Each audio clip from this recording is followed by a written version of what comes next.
देव ऋषि, मैं चाहती हूं कि आपकी सहायता से मैं उस मंथन की साक्षी बन पाऊं।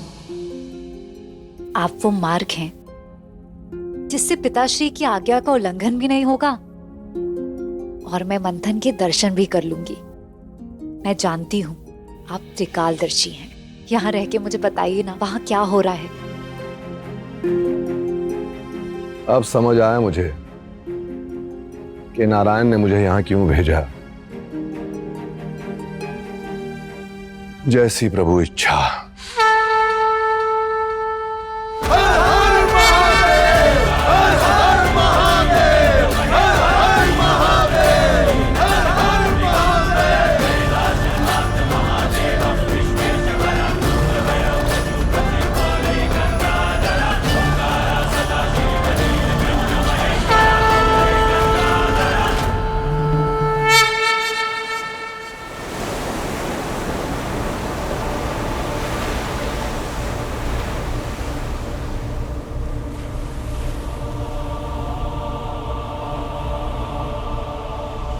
असंभव।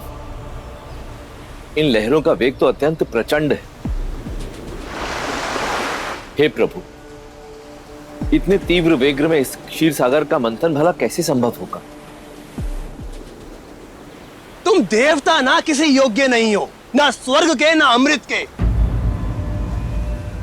कार्य प्रारंभ हुआ नहीं कि अभी से भयभीत होने लग गए।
समुद्र देव ने अपने सहयोग का प्रमाण दे दिया है। अब आप सभी को अपने बल का प्रमाण देना होगा।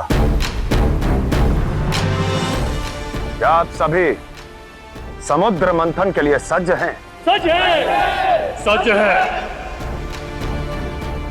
पत्र तो मिल गया। जिसका मंथन करना है वह भी सज्ज है, परंतु मंथन करेंगे किससे? इस विराट क्षीर सागर के मंथन के लिए उतनी ही बड़ी मथनी की भी आवश्यकता होगी। वो कहां से लाएंगे?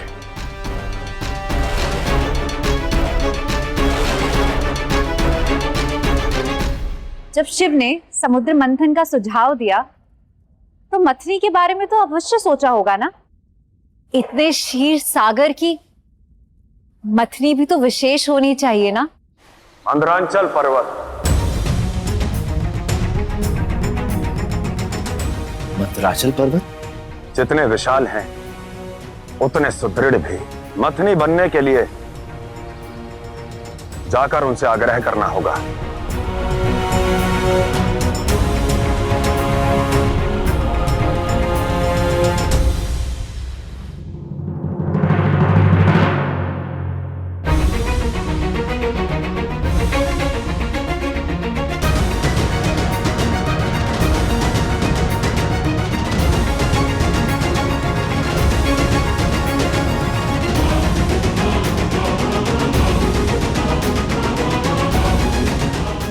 मंदराचल पर्वत। सत्य कहा शिव ने, यही समुद्र को मथने के लिए सक्षम है। हे मंदराचल, भगवान शिव के सुझाव पर हम दैत्य और देव आपको समुद्र मंथन में भाग लेने के लिए आमंत्रित करने आए। सहयोग करें।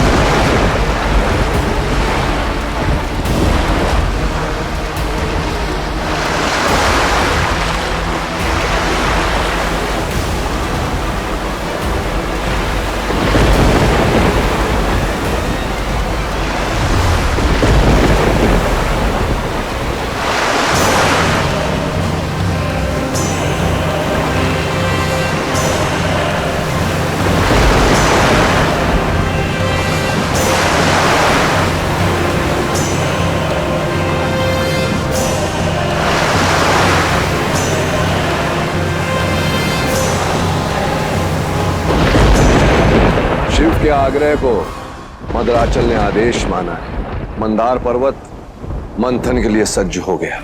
आश्चर्यजनक है ना देवऋषि, शिव के आग्रह पर मंदार जैसा अटल, अविचल, विशाल पर्वत भी चला आया।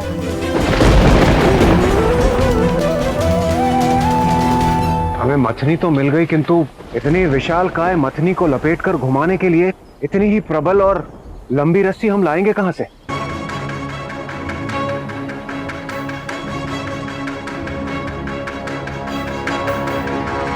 प्रिय वासुकी, क्या तुम इस संसार को यह संदेश दे पाओगे कि तुम केवल शिव के आभूषण नहीं, अपितु इस संपूर्ण संसार की रक्षा के उत्तरदायित्व के भागीदार हो? परंतु देवऋषि, वासुकी तो शिव के ही है ना, तो वो अपने सेवक से अनुरोध क्यों कर रहे हैं? प्रत्यक्ष को प्रमाण की आवश्यकता नहीं है देवी। ईश्वर वो नहीं जो केवल भक्तों का स्वामी हो। ईश्वर वो है जो कल्याण में भक्तों का सहगामी हो, जो उनके बल की परख करे, जो उनकी शक्ति का आदर करे। भगवान वो है जो भक्तों के सामने नतमस्तक होने को सज्ज हो जाए, और शिव वो है।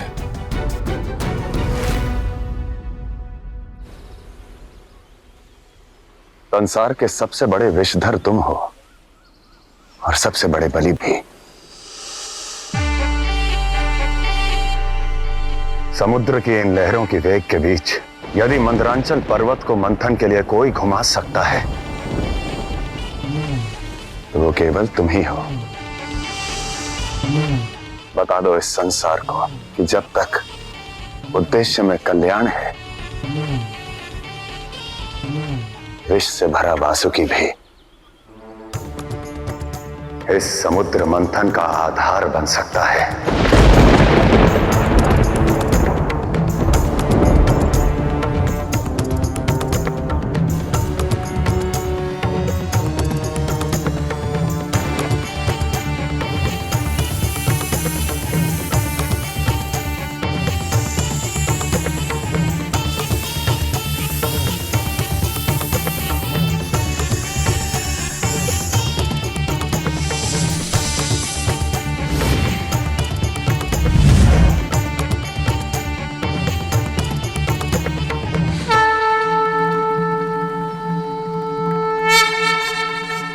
अपने इस भक्त की स्तुति करके कष्ट न दें प्रभु। आपका संकेत मेरे लिए जीवन का सबसे बड़ा आदेश होगा।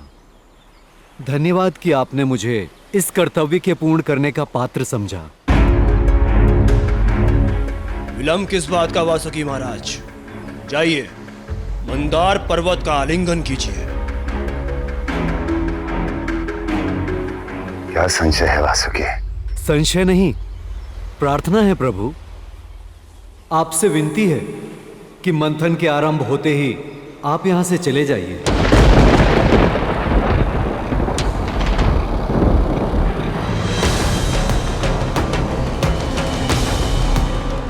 ये कैसी विचित्र शर्त रखी है वासुकी ने देवऋषि? ये तो मुझे भी ज्ञात नहीं।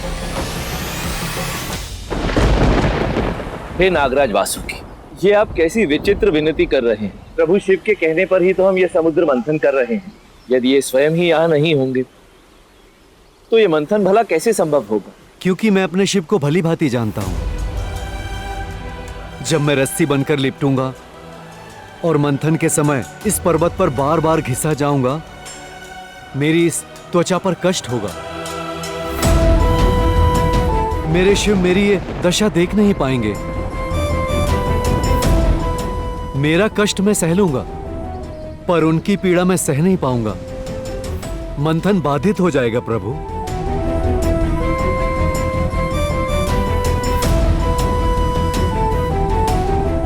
जो सुख में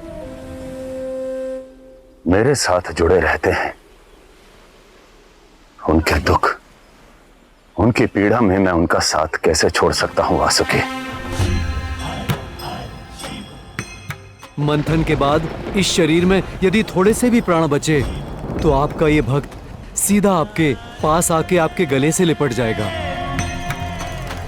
उन घावों को आपके स्पर्श का जो सुख मिलेगा उससे मुझे वंचित न कीजिए।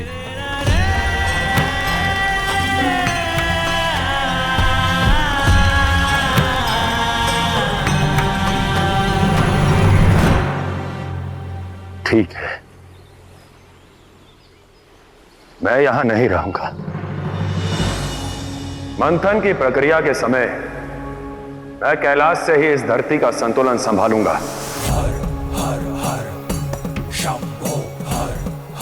परंतु स्मरण रखना वासुकी,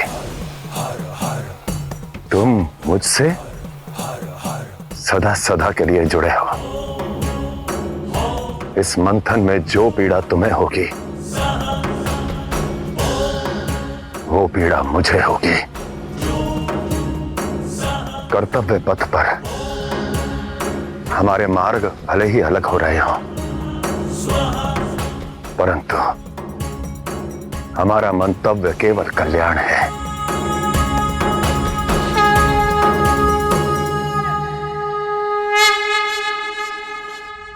जिस सर्प से संसार डरता है उससे इतना प्रेम। भक्त और भगवान कहिए देवी, शिव रुद्र हैं, पर उनकी करुणा और प्रेम की कोई सीमा नहीं। प्रेम में भी कर्तव्य के लिए त्याग करते हैं शिव, और वो भी ऐसा करते हैं जो शिवमयी हो गए हैं। शिव की लीला अपरंपार है देवी। शिव हमारा शत्रु है, भला मैं उसके बारे में क्यों पूछूंगी? क्योंकि शिव से अन्य कोई है भी तो नहीं। उनका व्यक्तित्व अनोखा, नाग उनका आभूषण है, और भस्म में रंगी देह होने पर भी उनसे सुंदर कोई हो ही नहीं सकता।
इंद्रदेव, हाँ?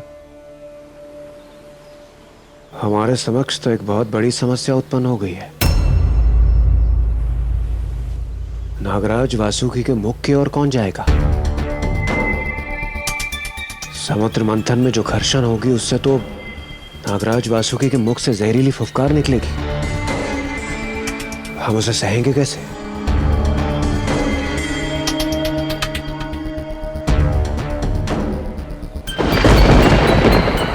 मैं सब समझ रही हूँ ये इंद्र क्या करना चाह रहा है। कहीं मंथन से पहले ही कौन किस ओर होगा इसको लेकर संग्राम ना हो जाए। मुझे अपने पुत्रों को सुरक्षित करना होगा।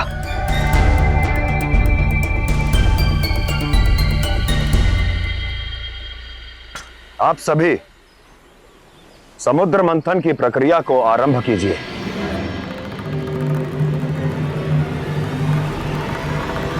रुकिए शिव,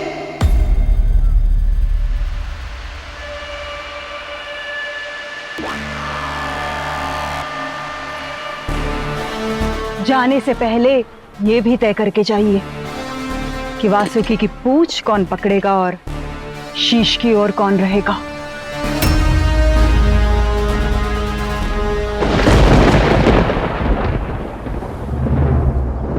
इस संसार के संचालन करता है विष्णु।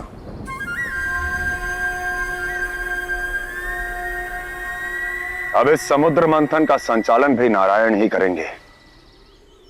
यह निर्णय उन्हें ही लेने दीजिए।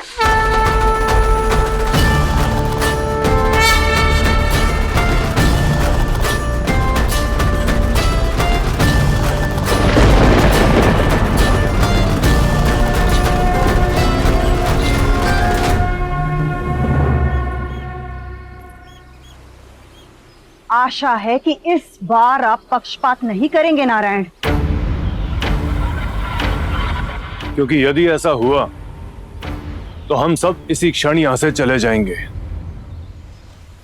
जब मंथन के पश्चात पहली वस्तु पाने की हट आपकी है तो ठीक है, कौन किस ओर रहेगा ये चुनाव भी वही कर लेंगे।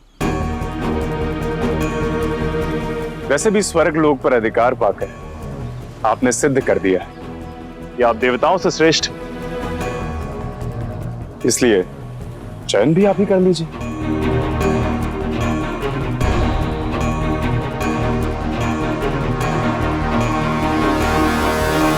किंतु श्रेष्ठ हो इसलिए बता दूं कि किसी भी जीव का मस्तक उसका सबसे श्रेष्ठ भाग माना जाता है, और जो साहसी वीर होते हैं वो मुख का वरण करते हैं।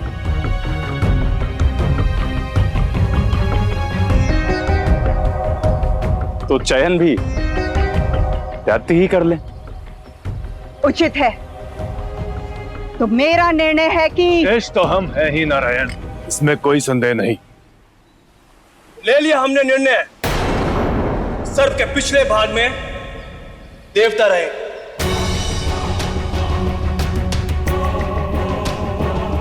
और मुख पर हम दैत्य।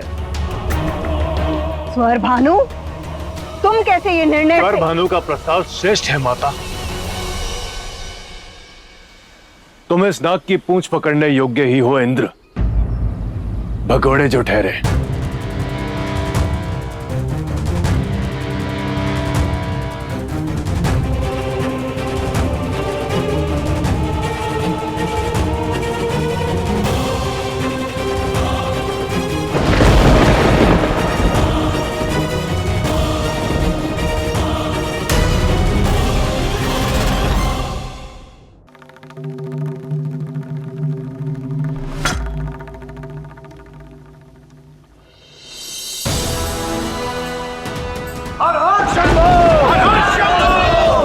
जय श्री हरिनारायण। जय श्री हरिनारायण।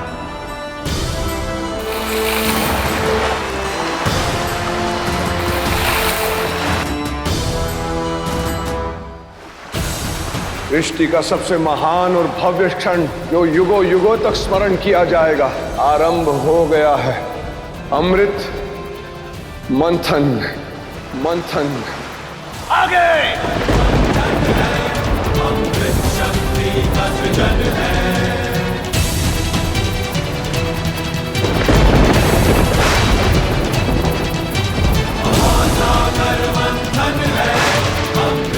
अब शीघ्र ही संसार और नारायण को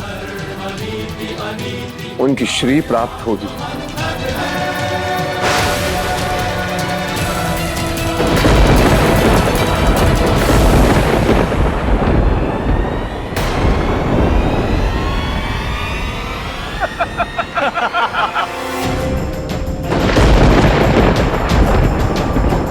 ये क्या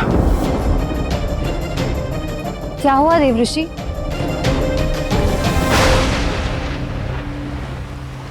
आओ पुनः प्रयास करें। तुम्हारी दुर्बलता के कारण तुम इसे संभाल नहीं पा रहे हो।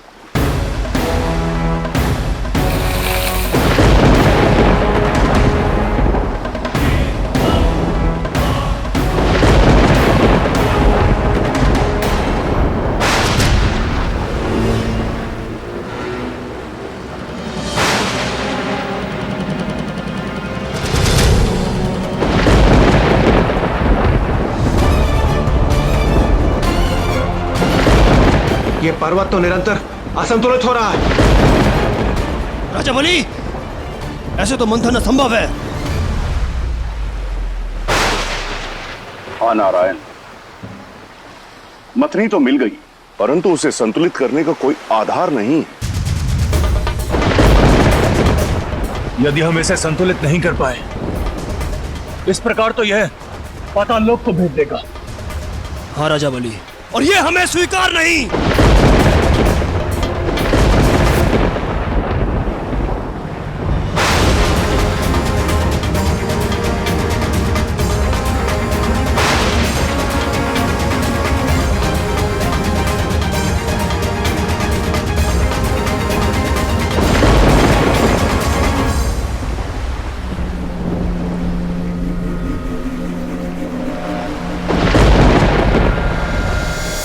नारायण, कोई युक्ति तो निकालनी ही होगी, क्योंकि इस समय देवता दुर्बल और शक्तिहीन हैं।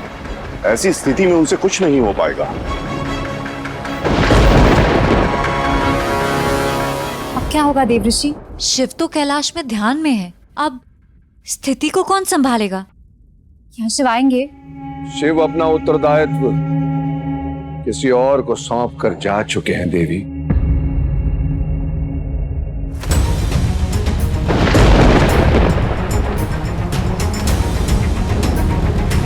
इस मंथन में बड़ी भूमिका आपकी होगी नारायण। जब सारा देव और दैत्य कुल आमने सामने होगा, तब संतुलन का महत्व बढ़ेगा और ये आपका उत्तरदायित्व होगा कि इस मंथन में जो जिस योग्य होगा उसे वो फल प्राप्त होगा। मंथन के संतुलन का आधार बनने का समय आ गया है।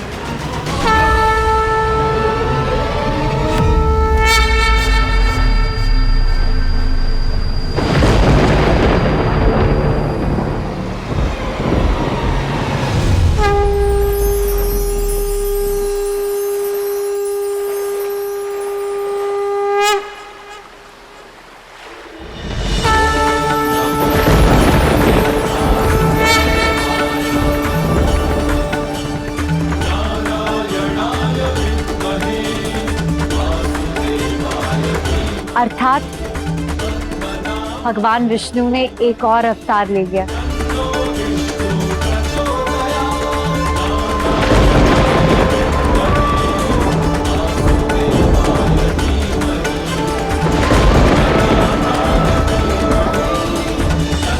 कदाचित इसलिए शिव गए क्योंकि अब नारायण को अपना कर्तव्य निभाना है, अपने प्रेम को पाने के लिए।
हर संकट का भार सहन करना पड़ता है देवी, यही है कुर्म अवतार की सीख।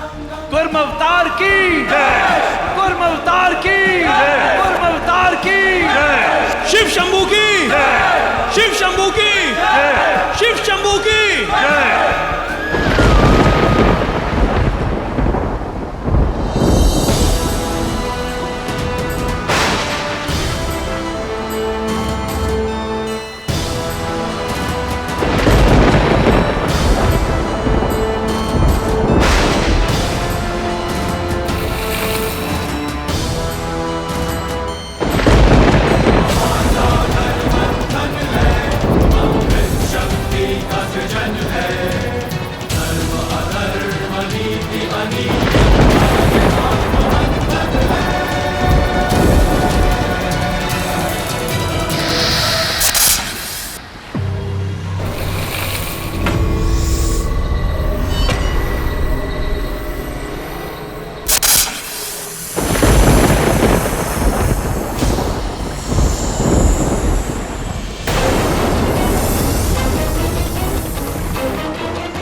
राजा बलि, वासुकी के विष से शरीर जला जा रहा है, सांस तक नहीं ली जा रही।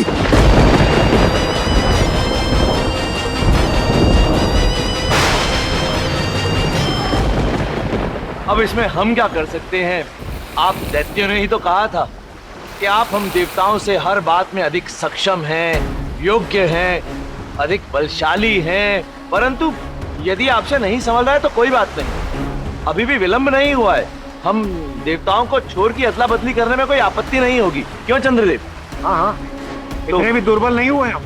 चिंता मत करो इंद्र, हम तुम्हारी भांति व्यतीत होकर पीछे हटने वालों में से नहीं है।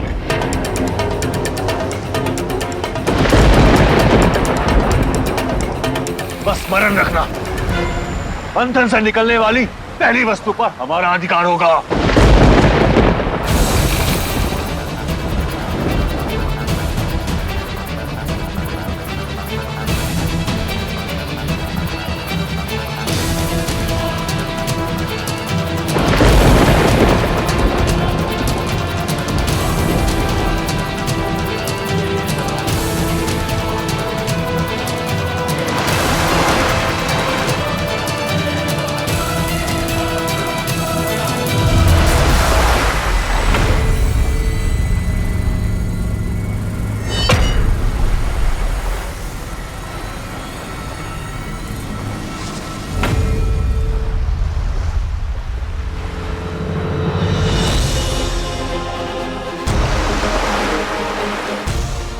राजा बलि, प्रतीत होता है कि अमृत निकलने वाला है।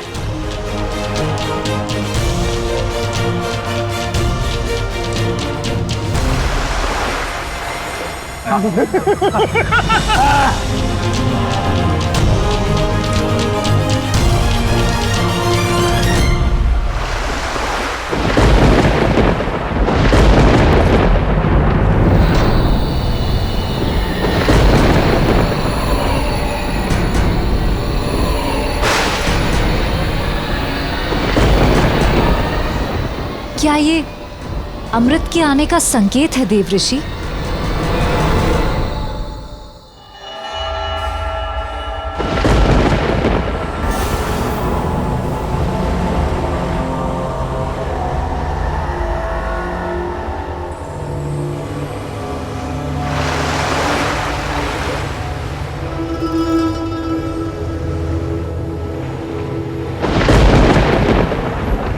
राजा बलि, कदाचित यही अमृत है, यही अमृत है।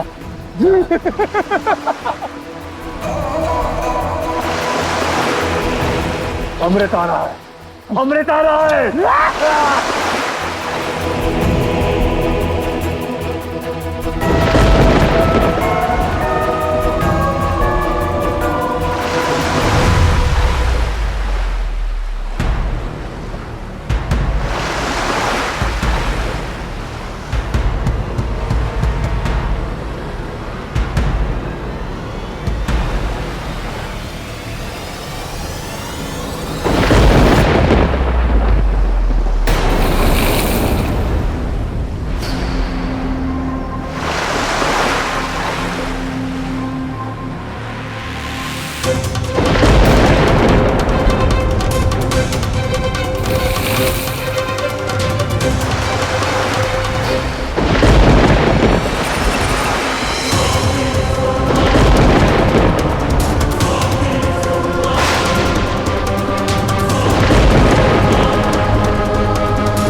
ये क्या है इंद्रदेव?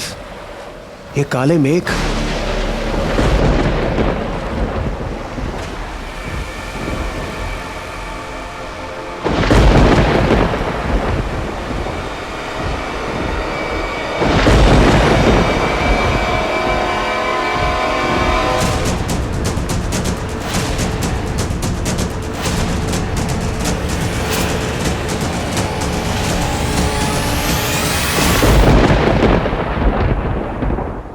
ये अमृत हो ही नहीं सकता, ये तो विष है।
बलि, ये कैसा विष है राजा बलि जो वासुकी भी सह नहीं पा रहा? हाँ स्वर भानु, वासुकी की विष फुकार भी पीछे हट गई है। सागर के गर्भ से निकला जिसका कोई हल नहीं, हलाहल है, हलाहल है, हलाहल है। ये अमृत नहीं है, ये हलाहल है। हलाहल, हलाहल राजा बलि, हलाहल।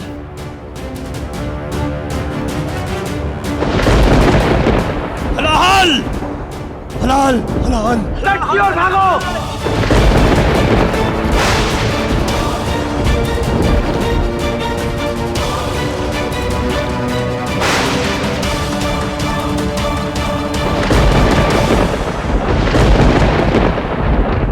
हाँ, हलाहल, जिस विष का कोई हल नहीं, कोई काट नहीं, जो विष पूरी प्रकृति को नष्ट करने में सक्षम है।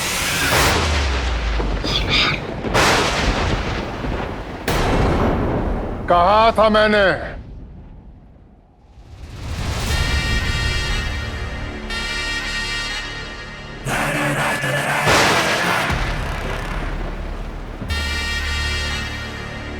कि शिव का सुझाव समाधान नहीं, संकट बनकर आएगा। तब मेरी बात का किसी ने विश्वास नहीं किया। अब करो विष का स्वागत।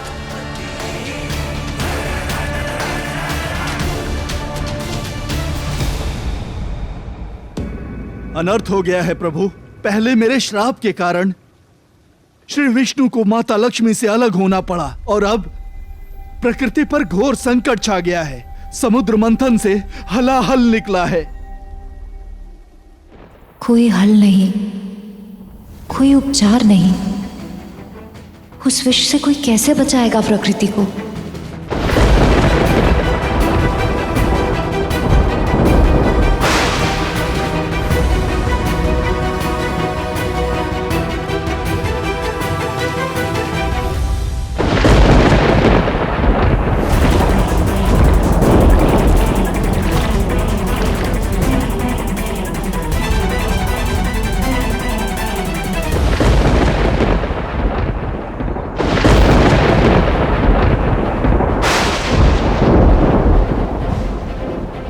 देवऋषि, कहीं ये प्रभाव?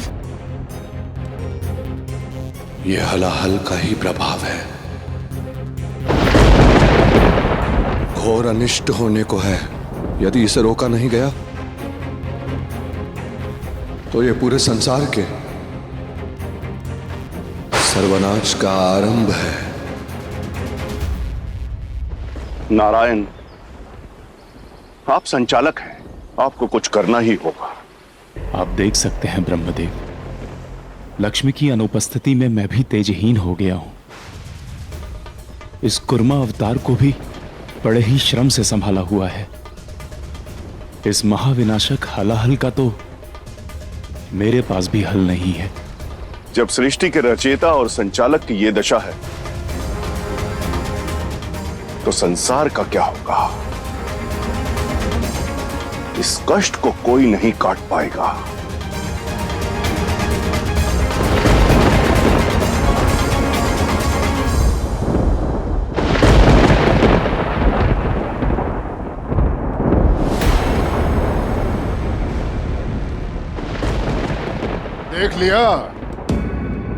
देख लिया कैसे संकट में ढकेल दिया है संसार को शिव ने। मंथन का सुझाव देकर उसी ने इस विनाश का प्रारंभ किया और अब उसी को हल भी देना होगा। प्रजापति होने के नाते मैं अपनी प्रजा को इस संकट में नहीं देख सकता। देखता हूं क्या उत्तर है उस अघोरी के पास।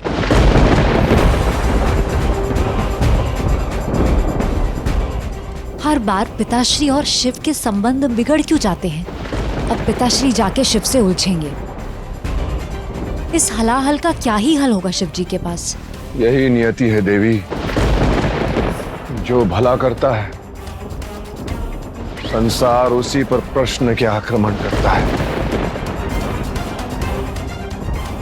पर मुझे शिव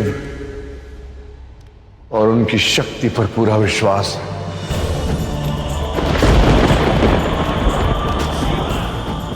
अमृत मंथन का सुझाव यदि शिव ने दिया है तो उसके दुष्प्रभाव के उत्तरदायी भी वही होंगे। क्या होगा नहीं होगा ये उन्हीं पर छोड़ देना उचित है।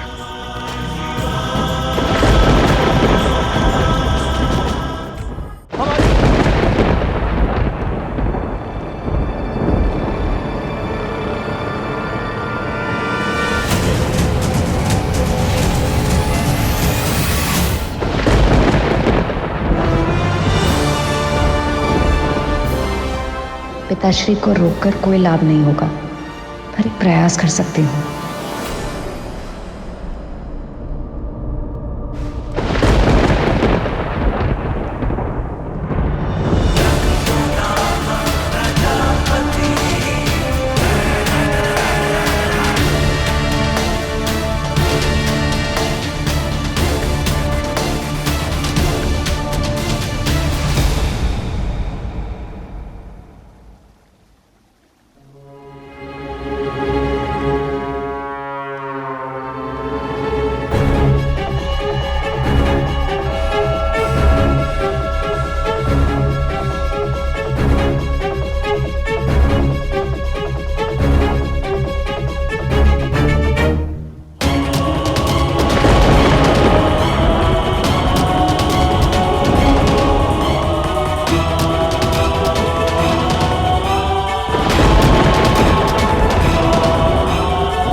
रुकिए देवी,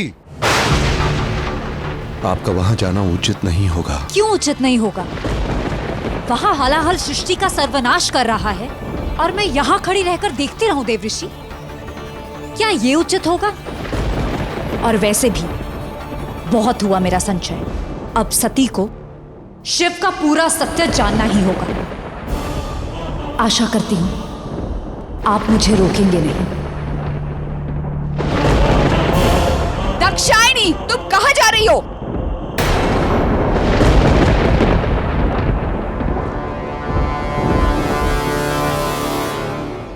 सैनिकों, दाक्षायणी को रोको।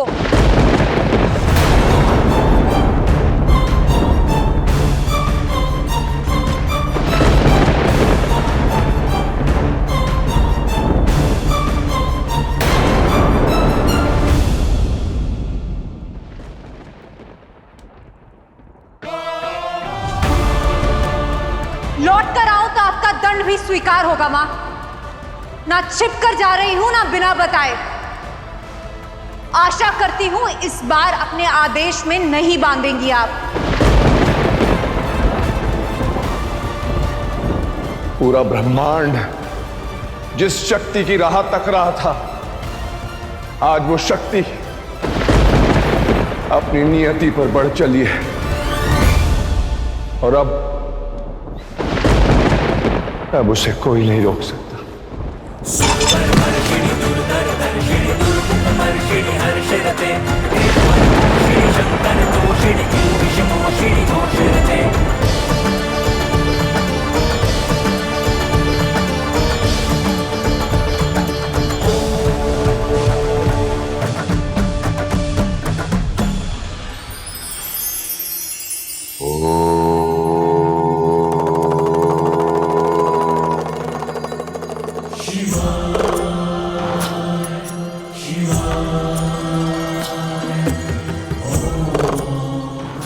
पर्वत से जन्मी चट्टान जब टूटती है और नदी में गिरती है तब उसे ऐसा लगता है कि किसी ने उसकी पर्वत सी ऊंचाई, उसका पद छीन लिया है। परंतु जब वही चट्टान उसी जलधरा से घिसकर अपना आकार बदल देती है और नदी के किनारे शालीग्राम के रूप में रुक जाती है, तो वो एक पत्थर, वो चट्टान देव बन जाती है। इसलिए कभी आशा मत खोइए।